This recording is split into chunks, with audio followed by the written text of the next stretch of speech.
Hi guys, welcome to episode 68 of my Warhammer Conquest review series. This episode I will be reviewing issue 68. This looks like another non-army issue, so no Death Guard, no Ultramarines in this package. It's another one, sorry, this is the second issue where you're getting a Hematruck reactor. I'm just going to get this out. Let's look at the plastic first. As with the previous issue where you got Hematruck reactor, you've got well, a fantastic piece of scenery. They come in 2-packs, so I can imagine yeah, when you buy them, so I can imagine that's probably why they've included 2 of them in the magazine run.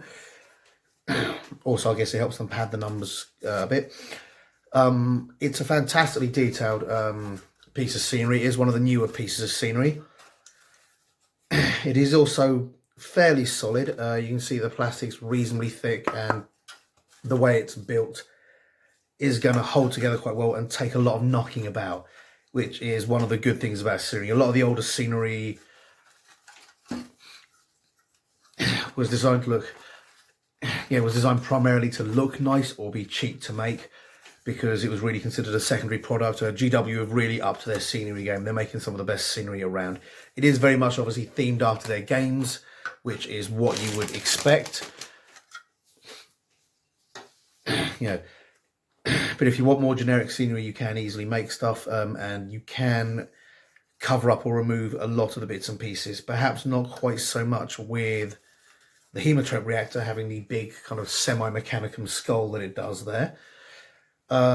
It does look really well made and really good, and having stuck one of them together previously is actually very easy to stick together. So all in all, it's actually a fantastic piece of scenery, and if I compare sizes with the model, you can see that that's going to act as a very nice line of sight blocker, and it's even going to be able to hide medium to small vehicles to a certain extent. So that's fantastic. Let's get on to the magazine itself. As always, signature from Ian, our spiritual liege, and yeah, all our doodads on the front, and straight on we've got the Saga of the Space Wolves. Make no bones about it, Space Wolves are my favourite faction. I really enjoy playing them. I really enjoy running them. I've done variant Space Wolf armies for 10 years now.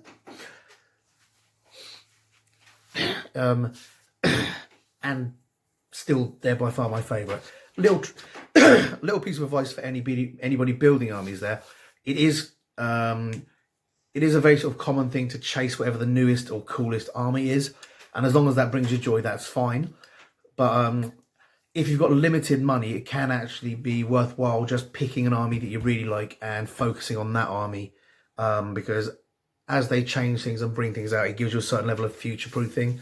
With the Space Wolf army ad, and up until the Primaris Marines, when I decided to actually revamp my entire army, I was pretty future-proof. They bring out, every now and then they bring out a brand new model, and I might get a couple of those, or yeah, but because I've been collecting for such a long time, I really didn't need to modify my army at all. I really didn't need to change it, because I had I literally had a great company. Then they expanded what the great companies meant, and I still had a great company because I'd just been buying and painting this Space Wars a lot, and working on little variants and little specialist teams. Then they brought out the heroes of the Space Wolves, and I could still build the army out of that one. So, I was fairly solid with a lot of the rule expansions. I didn't need to just continuously be chasing and spending a lot of money. When the Wolfen came out, I got a couple of squads of Wolfen. When the new Space Wolf Flyer came out, I got a new Space Wolf Flyer. I wasn't continually obliged to buy new things, because I'd just been building the same army. And when they changed loadouts, or when they changed rules so different loadouts worked quite well, I was still fairly set, because I've been focusing on one army rather than building loads of them. It meant that I was able to play a lot without having to spend a lot of money every time they change the rules. I didn't have that constant catch-up feel that sometimes you get when you either run a lot of armies or you chase whatever the meta army is now. So that worked for me. It might work for you guys. We've got some fantastic artwork here. And the same as we've seen for the other chapters, we're going on a chronology. Yeah, we're running on a bunch of mini facts set out in chronological order. Basically going through important / inspirational things that have happened throughout the existence of the Space Wolves. We've got a lot of cool stuff.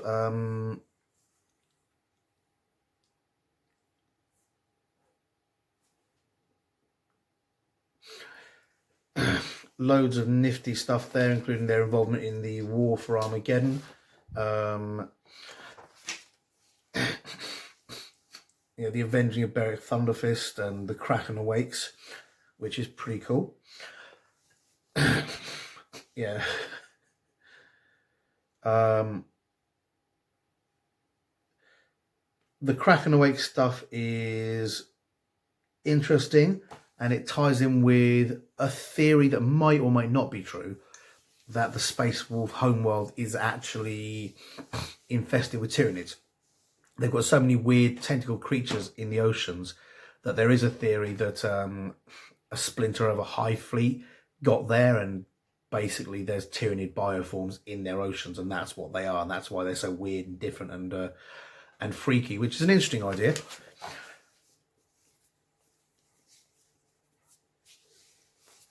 Or they could just be weird and freaky. So that's cool. We've got, moving on, we've got the Iron Hands successor chapters.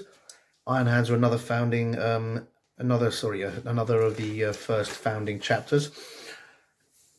They've even included, I guess to fill the space a little bit, a redacted chapter. It is worth noting that there are several chapters like that that did exist for one reason or another and have been redacted from Imperial records, and there can be several reasons for that. It can be that they went rogue, it can be that they were traitors, it can be that they were exterminated or mutated out of control, but also there are loyalist chapters with loyalist reasons for being redacted. There are chapters working in utter secrecy, doing things for the Imperium or protecting something for the Imperium that the Imperium wants nobody to know about. You know, there are chapters out there who are just stationed on a world with an ancient piece of maybe Necronic technology or Eldar technology, whose sole purpose is just to make sure nobody else gets that piece of technology because it's so powerful. So, you know, it is fun to play with things like redacted chapters and that, if that interests you. And we've got another nice little mini story about the Morai Schism.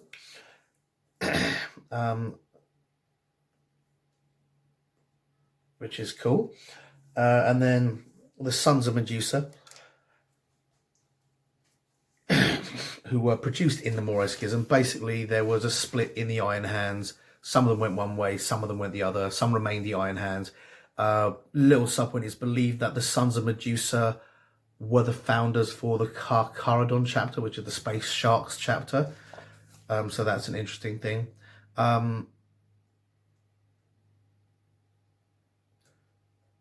Yeah, basically it runs over what the Morai Schism is. It's one of the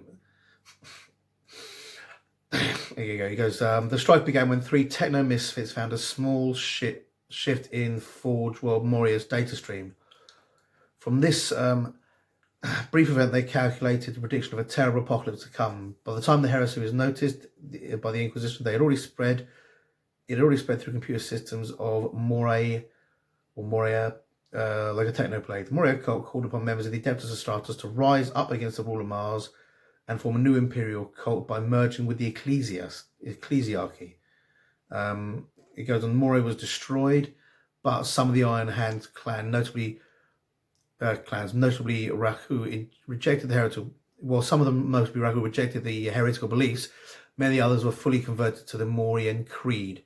Iron Hands were partially to blame for the spread of these beliefs, while other factions purged the heretics swiftly. The Iron Council took no action, basically because they were so cold and logical. It got to the point where they needed to do something, but yeah, the faction under the Morians attempted to gain control of the Iron Hands. The Iron Council fought back, but they didn't want to wipe out so many Space Marines, so they allowed them to form a new chapter called the Sons of Medusa. And they made a deal. You know, there aren't any other Moria cultists, but you have got the Iron Hands successor chapter, if you will, which are the Sons of Medusa, who are basically weird little religious fanatics that believe in a different religion. So that's kind of weird, kind of unfinished story hanging around there. Much more detail there, so read it. I was trying to remember it as I went along. But that's another cool little sub-note within the Empire. Next, we're going on to the forces of the Eldari, the Harlequins. When the Eldar died, when the Eldar Empire died, it split into basically three factions. The Dark Eldar, who were basically lost to debauchery and that, and basically do what they want, and hedonists and murderers and pirates. The Craftworld Eldar, or the Eldari, who are the remnants of the actual Eldar race, who are trying to sort of keep their way of life alive and avoid being eaten by Slaanesh. And the Harlequins, who were the religious followers of the Laughing God, who basically sort of ride the line between the two, and even, you know, because they're all about entertainment and memory and basically being bards, and kind of they run around telling stories in troops, and they also sort of run around fighting chaos forces a lot, because they're the ones that sort of recall all the stories and all the details on that. I'll try that again. Harlequins are Eldari who have dedicated their lives to serving the trickster god. I'm going to try and pronounce this. Kegorach. Kegorach was the only Eldari god to survive the fall. That's not entirely true. Cain... Sorry, my dog making noise. Cain also survived the fall, but only by shattering himself into thousands of pieces and hiding himself in statues. So he's kind of alive, but not really alive. If you're not sure who Cain is the bloody-handed god of murder of the Eldar. But ironically, he doesn't work for the Dark Eldar. He doesn't. You don't get him so much in Dark Eldar. He's in the Classic Eldar, and he's hidden himself in the avatars, which are basically giant metal statues of him that are spread around. Every Elder Craftworld has one, and during war they basically appoint a young aspect warrior to be called to be the Blood King, and then sacrifice him, and his soul powers the avatar and allows Cain to walk and be alive, or at least a tiny sliver of Cain to walk and be alive.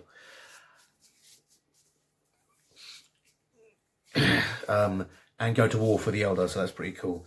But Kegorach is the only one that kind of survived as he was. He's the sworn enemy of Slaanesh, mostly because he's the trickster and the intelligent god. As his Harlequins fight to exact vengeance upon Slaanesh's followers, Harlequins have assassinated mighty chaos champions, broken zealous cults, and undone countless foul plans before they could be completed. Often these actions benefit other races, particularly humanity, but there is little kindness in their actions. Harlequins only fight for the survivor of the Eldari race. As I say, they're also the storytellers. The trickster god was very much the entertainer, so they're very much about preserving the Eldari culture and preserving the Eldari race, but at the same time they're kind of a bit like the Inquisition, in that they are a very kind of like, yeah, they're a rule unto themselves, and they do whatever it is they feel necessary, up to and including attacking Eldari or Dark Eldar forces. That, you know, if they think an Eldar is going to fall to chaos, or a Dark Eldar, you know, is going to forward Chaos's plans, they'll kill them just as easily and just as happily as they'll kill humanity, or they'll kill anybody else. You know, they're very sort of single-minded, if circuitous. When not battling Kogorok's enemies, the Harlequin travel the webway, moving between exotic worlds, craft worlds, and the dark city of Komarag. Wherever they go, they perform dances, music, and ritual combat storytelling based on the myths and legends and tales of their race's distant past. Harlequins perform for more than entertainment. Every performance is a lesson and a cautionary tale and a reminder of the mistakes that led to the fall. Basically, they're kind of like D&D bards, and the Inquisitions had a baby, and that baby was an elf. So they are one of the cooler things to play. It goes through their weapons here. You've got the Harlequin's Kiss, the Harlequin's Embrace, and the Harlequin's Caress, which are all their specific weapons to them. Specialities: Swift Ambush and Anti-Infantry Combat.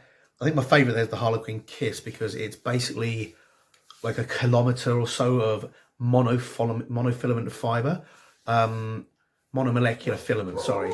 If you're not sure what that is, basically it's a single chain of molecules joined together. So instead of being a thing weaved together or razor wire, it's one chain of molecule thin wire that's basically so sharp it can cut through anything. And what they have in that little one there, that's Harlequin's Kiss. In the little bulbous bit, it's all coiled up. And what they do is they sort of jam it into opponents. It shoots out and swirls around inside the opponent and then pulls back. It's one of the reasons why it was very much touted as a Terminator killer, because all they needed to do was make a tiny crack in the armor or find a tiny hole in the respirator, jam it through. The monofilament, which, like I say, it's almost like kilometers of the stuff because it's so fine, would shoot into the armor, swirl around in the armor, unswirl, then come back, and you basically have blended a Terminator inside his armor. It's a very, very nasty weapon and a very, very effective one, which is a lot about the Harlequins. There's some specific Harlequins. There's the Shadow Seers, who are the Harlequin Psychers. As befits worshipping...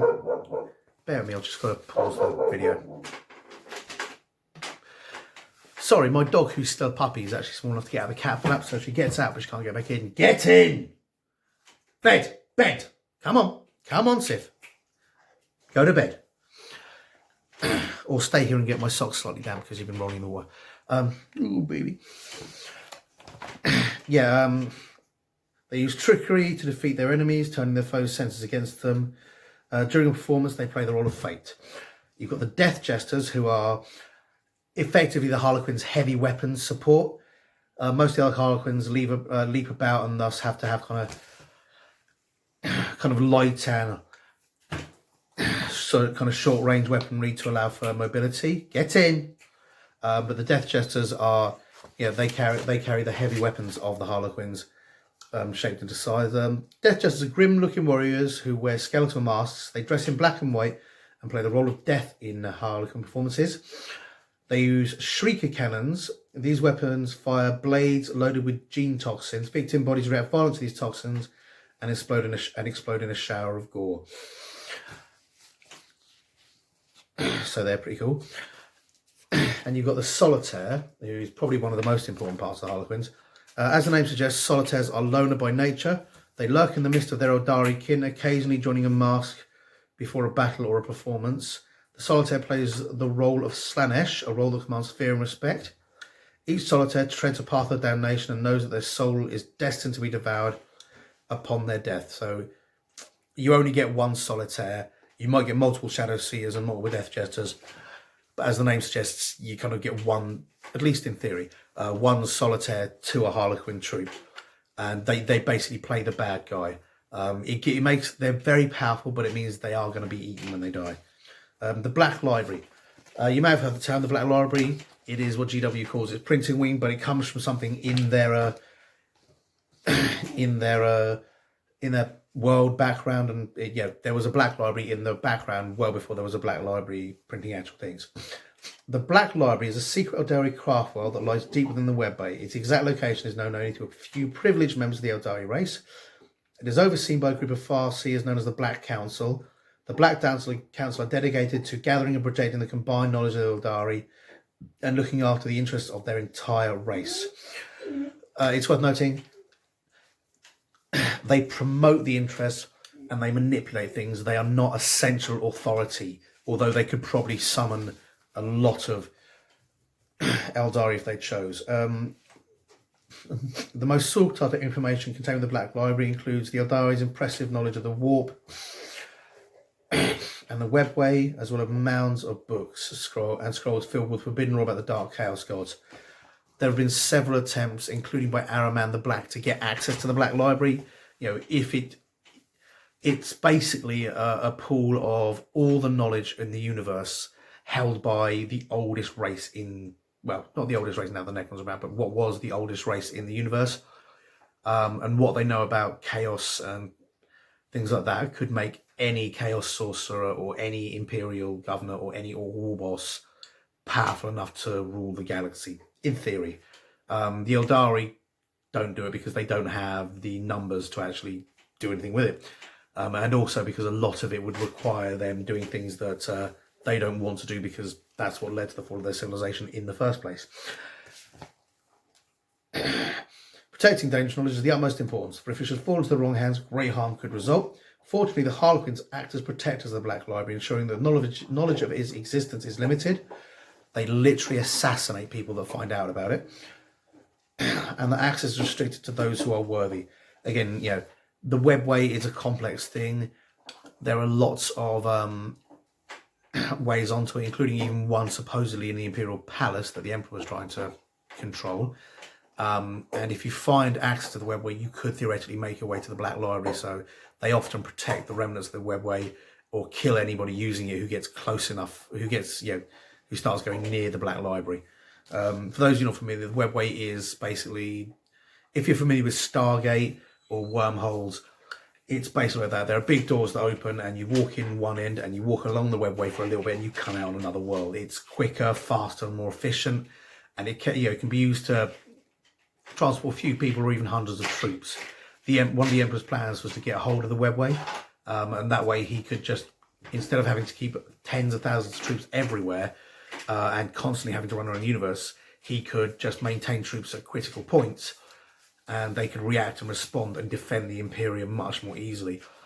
In realistic terms, he probably wouldn't have had to reduce his troops by number, but he wouldn't have had to increase them. And it would have meant that he could communicate instantaneously and maintain the Empire without the vast bureaucracy and the vast numbers of mini empires all running to their own tunes that you see in the current 40k Empire. It basically would have removed the weakness of them being so large they can't coordinate their efforts. And if you can imagine the Empire, the Imperium being so powerful that it contains hundreds of thousands of worlds and it's still struggling, if all of a sudden they could move their entire might to any one place at any one time, that would have been it for the rest of the galaxy. Mankind would have ruled ascendant. That was his plan anyway. So that's pretty cool. We've got some pictures of some Harlequins there. Again, the Shadow Seer, the Death Jester, and the Solitaire. We've got the Midnight Sorrow Troupe, which are basic Harlequins. They're doing their dances. Each of the masks supposedly means something vital to the Elder, but they haven't gone into it specifically. Got a Harlequin there fighting the Necrons. Harlequin on war bikes and on their grav tanks,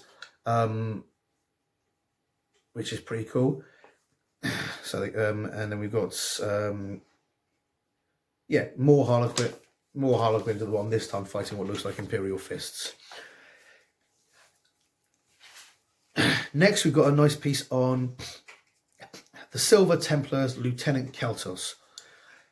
The rank of the Silver Templars contains many soldiers of great skill and bravery. Foremost amongst those warriors is Lieutenant Keltos of the 4th Company. His battles against heretic Astartes have already entered the chapter's legends, and he continues to lead and inspire his brothers.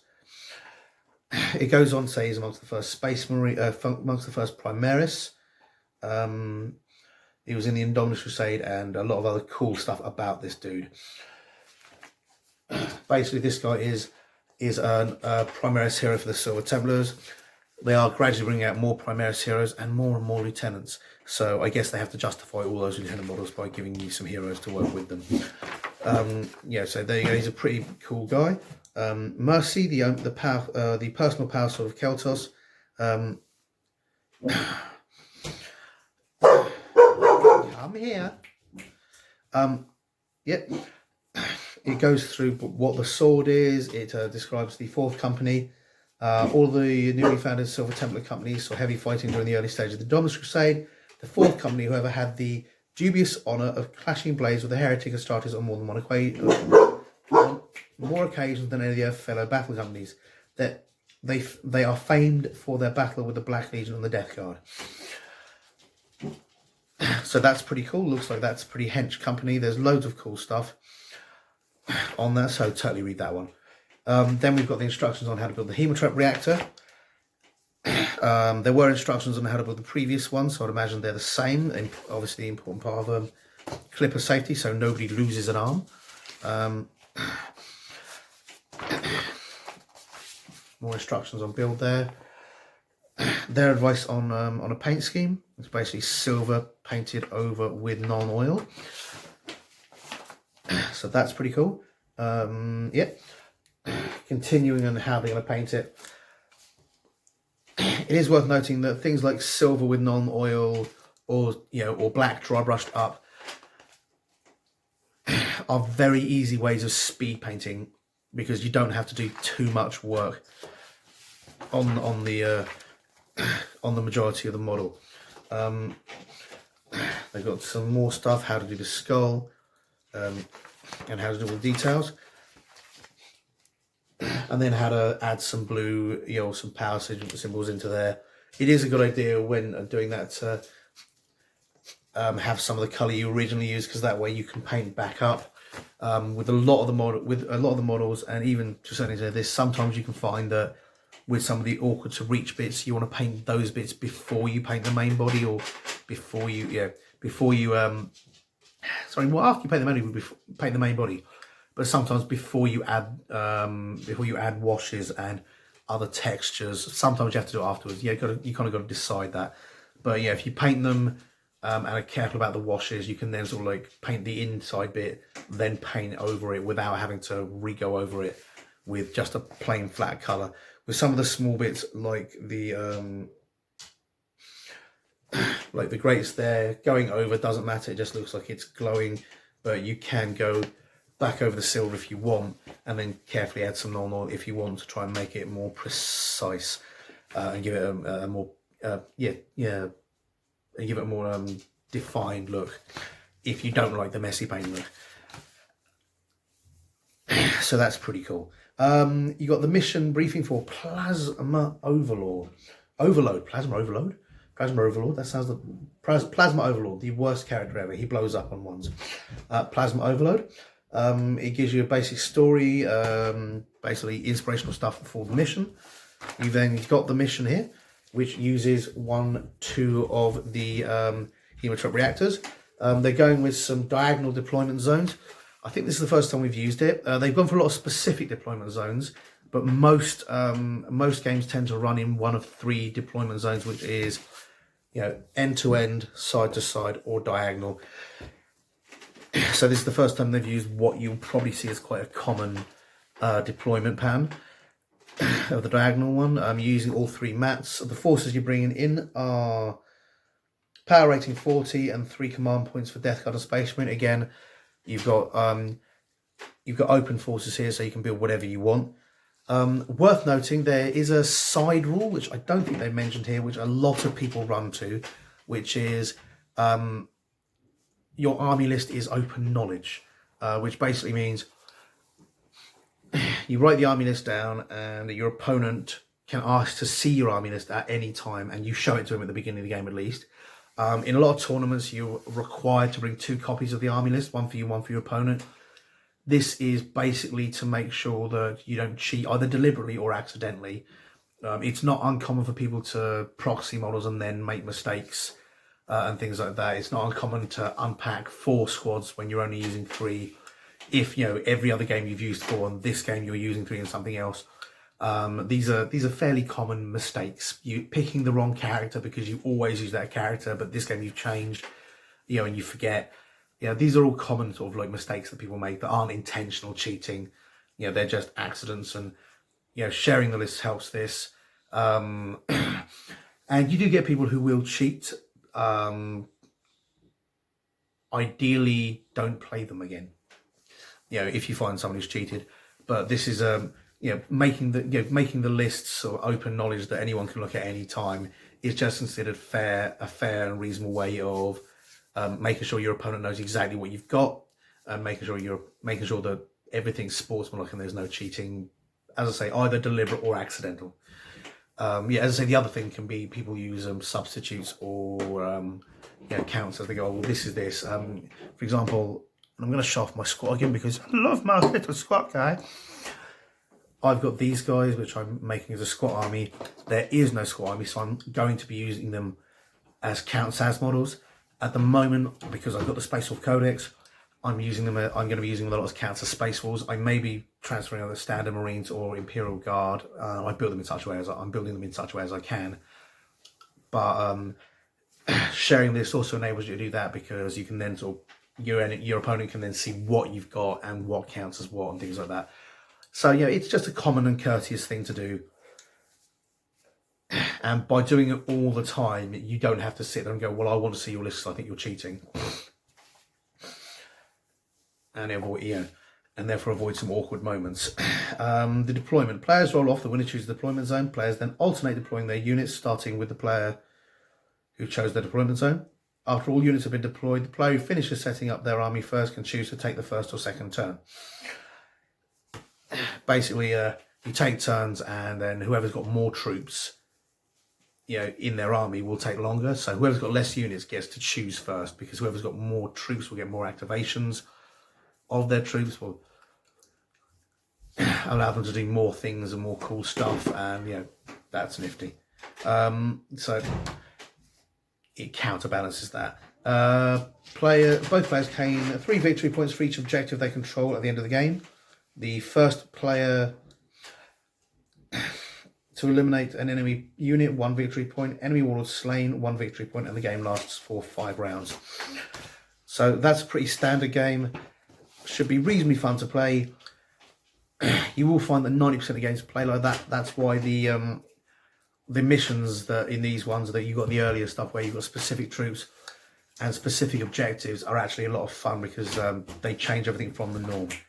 And you will kind of learn as time goes by how to get your own specific stuff. Stupid fucking dog. Right, let's look up next week's stuff. Next week we have a Plague Champion. He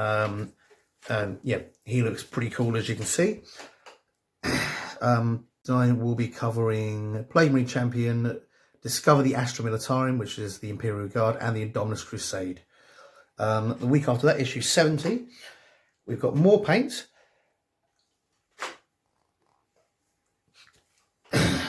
So these are Cadian Flesh Tone and White Scar, which are some good layer paints.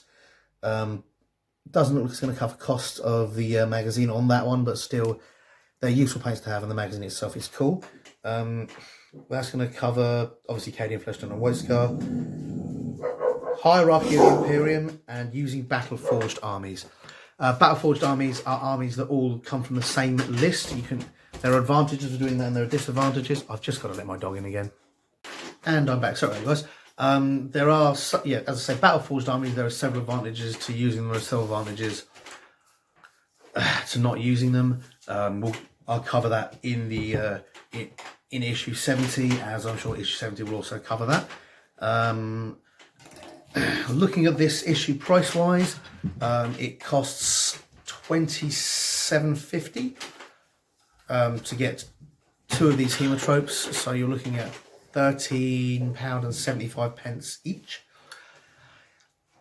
which does mean that at the $7.99 price, you are making a substantial saving on the hemotropes. So again, if you want multiples of these, the magazine is the way to go. If you're not collecting, but are sort of kind of cherry picking from this magazine, if your newsagent's able to get multiples in, it's another issue that's worth buying.